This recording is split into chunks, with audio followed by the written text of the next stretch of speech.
Welcome to the channel. This is the first video in our series on the evolution of species. In this episode, we'll explore the evidence for evolution, starting with biogeography. Scientists have identified four main sources of evidence for evolution: biogeography, comparative anatomy, fossil records, and molecular biology. In this video, we'll focus on how biogeography reveals the fascinating story of how life on Earth has diversified over time. The other sources will be explored in upcoming episodes. Have you ever wondered why kangaroos are found only in Australia? Why many flightless birds live in New Zealand? Or why the Galapagos Islands are home to animals that look familiar but are distinctly different? The answer lies in biogeography. Biogeography is the branch of biology that studies the geographic distribution of organisms, both living and extinct. It helps scientists understand how species spread, adapt, and diversify depending on where they live. Patterns in the distribution of plants and animals across continents and islands reveal deep evolutionary connections, often tracing back millions of years. Biogeography provides some of the most fascinating and convincing evidence for evolution, showing how living things change and adapt over time as continents drift, climates shift, and populations become isolated. Earth formed approximately 4.6 billion years ago. The earliest discovered life forms are microscopic structures found in rocks in Western Australia, dating back to 3.4 billion years ago. The origins of most animal groups alive today date back approximately 550 million years.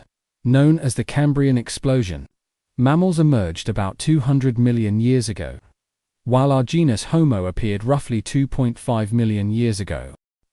The origins and dispersal of current life forms can be explained by the movement of the continents that rest on the tectonic plates making up Earth's crust. Gondwana was the southern supercontinent that, about 180 to 150 million years ago, began splitting into the landmasses now known as South America, Africa, India, Australia, and New Zealand. The landmasses separated and moved apart, carrying their cargo of organisms with them. The ocean barriers that formed prevented gene flow, causing plants and animals to become genetically isolated from their ancestral populations and to evolve in isolation. Ocean barriers also prevented gene flow as islands formed from volcanic activity and changing sea levels. This isolation, combined with natural selection in distinct environments, led to the evolution of many unique plants and animals that are endemic to specific landmasses.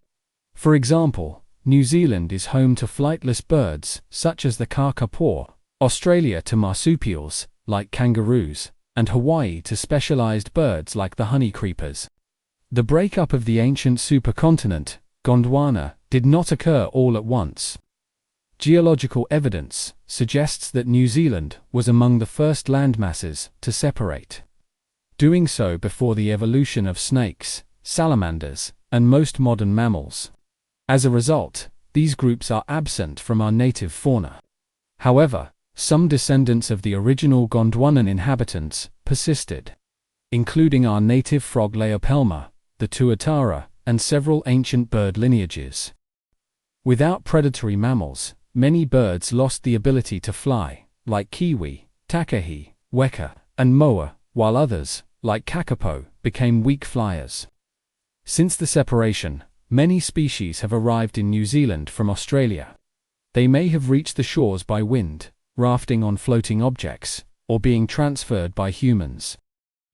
The 26 southern beech tree species in New Zealand demonstrate a Gondwana distribution, with species spread across the southern continents.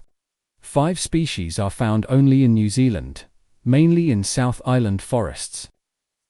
This suggests that the New Zealand species evolved from a common ancestor in Gondwana, when the continents began to drift apart.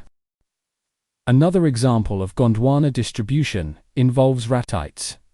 Ratites are flightless birds, including kiwi and moa, an extinct bird in New Zealand, cassowary in Australia and New Guinea, and ostrich in Africa.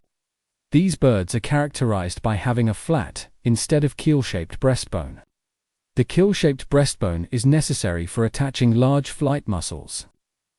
The distribution of ratite species can be explained by the breakup of Gondwana and subsequent speciation on the isolated landmasses. Biogeographical patterns are supported by fossil records and molecular data. Fossils show where ancient organisms once lived, while DNA comparisons reveal evolutionary relationships between species now separated by oceans. Modern genetic studies confirm that species on neighboring islands or continents share common ancestors, reflecting ancient migration routes and separations. Islands are especially revealing when it comes to evolution. Because they are isolated, they act like natural laboratories where species evolve in unique ways. Australia's long isolation has produced animals found nowhere else: kangaroos, koalas, and the duck-billed platypus. These species evolved independently from those on other continents, showing how isolation shapes evolution. From the flightless birds of New Zealand to the lemurs of Madagascar, the story of where life exists and why is written by evolution itself. Thanks for watching this video on the evidence of evolution. See you soon with the second part of this lesson. Until then, happy learning.